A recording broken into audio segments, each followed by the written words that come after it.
ஒருவன் முதலாளி, உலகில் மற்றவன் தொழிலாளி. விதியை நினைப்பவன் ஏமாளி, அதை வென்று முடிப்பவன் அறிவாளி.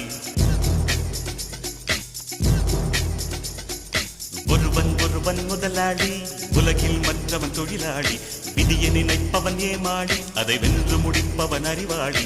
பூமியை வெல்ல ஆயுதம் எதற்கு, பூப்பறிக்க கோடரி எதற்கு, பொன்னோ பொருளோ பொற்களம் எதற்கு, ஆசை துறந்தால் அகிலம் உனக்கு. ஒருவன் முதலாளி, உலகில் மற்றவன் தொழிலாளி. விதியை நினைப்பவன் ஏமாளி, அதை வென்று முடிப்பவன் அறிவாளி.